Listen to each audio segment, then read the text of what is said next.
Yes, you can call me a pansy. Yes, you can say it's pathetic. And yes, it'll be probably be true. But that does not change the fact that Scratch's Director's Cut seriously creeped me out. Scratch's is the only game to ever actually be released by Argentinian development team Nucleosis before they shut down. It came out in 2006, but was re-released in 2007 with extra gameplay and a changed ending as the quote-unquote Director's Cut that I played. We'll explain the change in ending later because I have some words to say in regards to it. There was also rumored to be a director's commentary coming, but with the closure of the studio, that never developed. You are Michael Arthate, a man who has somehow had a successful lobotomy performed that allows him to do seemingly arbitrary actions that suit the game at any one time, and also to be the densest man to ever live.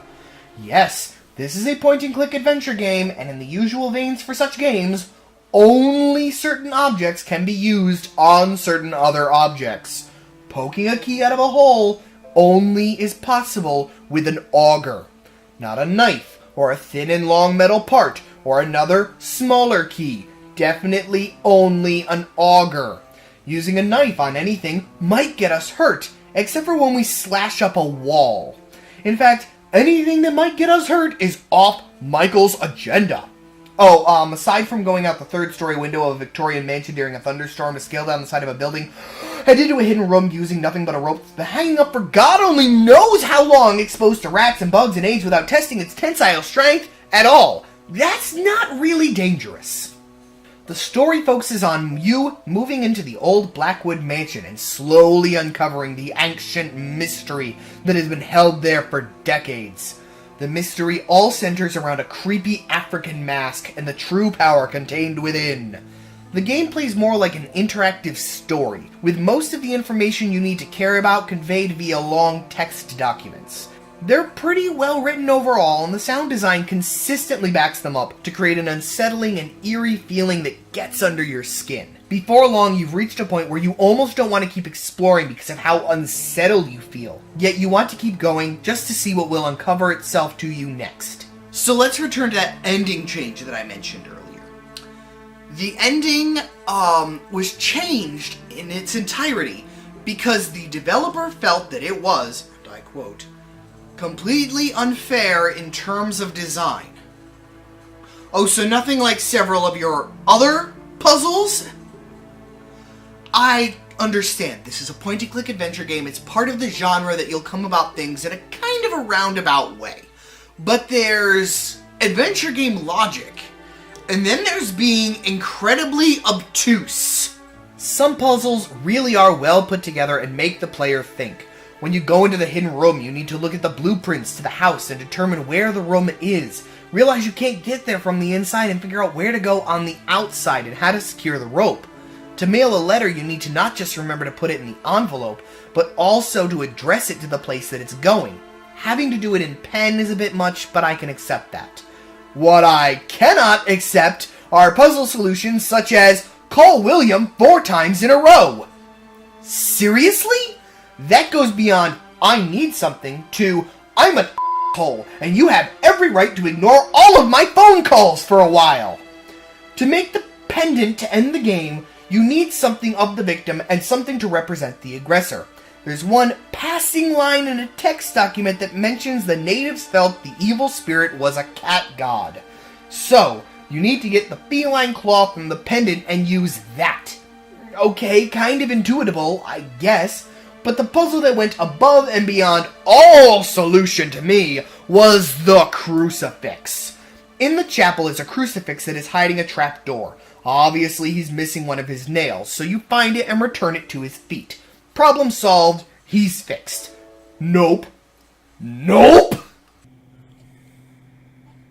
Okay, yes, his face was a bit funky, but that's not the problem. See anything else wrong with Jesus?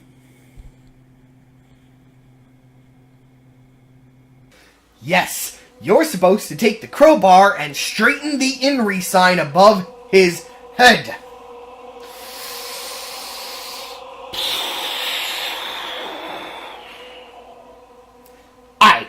I grew up in a Christian home. True, we weren't Catholic, but crucifixes were still pretty common in my life. The sign is tilted, isn't it? So I went and looked it up. I combed through picture after picture after picture on Google's image search. The rule seems to work as such. If the inscription is smaller than the beam of the cross, it will always be straight. If the inscription is larger than the beam, as it is in this instance, then it is up to the artist's interpretation. Yes, a crooked inri is completely legitimate, if less common. Having that be the solution to fixing the crucifix goes against any real logic. Thank that Jesus that I had a walkthrough, or I'd have been stuck there literally forever, the game waiting for me to fix things that don't need fixing. The game also would glitch and get stuck if I accidentally tried to do things out of order. At one point, you're meant to find a picture that tells you that a key will be in a pot that's been moved somewhere else. Well, dutifully exploring to find the puzzle elements I would need, I had already looked inside the pot. There was nothing there. So, with the picture informing me there was something there, I went back and looked again. Still nothing. I closed the curtains. I opened them again. Still nothing. I checked the walkthrough to make sure I had the right pot. Yup, right pot, right order of doing things. So I closed and opened the curtains again. Oh look, a magically appearing key!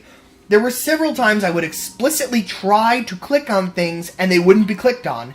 Then the walkthrough would tell me I needed that item for a puzzle later, so I go back and fiddle around and figure out why the mouse wasn't registering properly. For instance, I tried to click on the oil lamp. It looked conspicuous, so of course I did. Then, while stuck on a different puzzle, I tried again at the request of a stream viewer. I still couldn't click on it. But lo and behold, you need the lantern later. Why couldn't I click on it for so long? I missed whole drawers of items and information simply because they wouldn't click open the first time I went into their screen. I even got stuck at the first night. I was following the walkthrough to the letter, but for some reason it refused to acknowledge my progression and choices. I gave up. I closed the game and stopped playing for the day. Next stream, I picked it back up and everything worked properly. No explanation, it just worked now.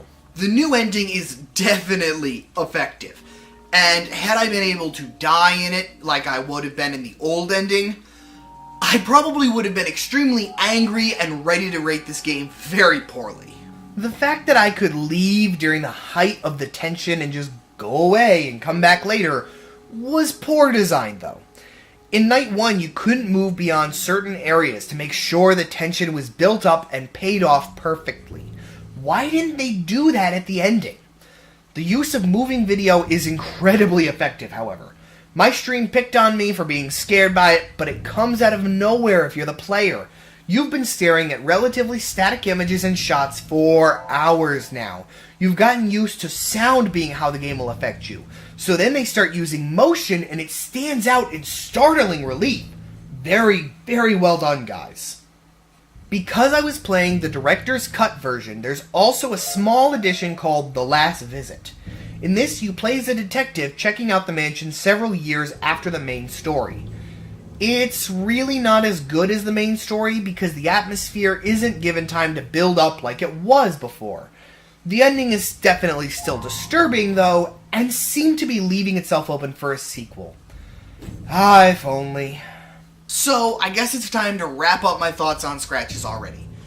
It's a bit hard to talk about because so much of the game really does need to be discovered by the player to truly be enjoyed. If I told you, or if you watched someone play it, you probably wouldn't get the enjoyment that it really can give. I guess that does mean I feel it's worth discovering, but this is also a game I'll never feel guilty for playing with a walkthrough right at my side every step of the way. So take that for what it's worth, and if you're ready to be creeped out by some really good atmosphere and sound design, then I would say definitely discover Scratches.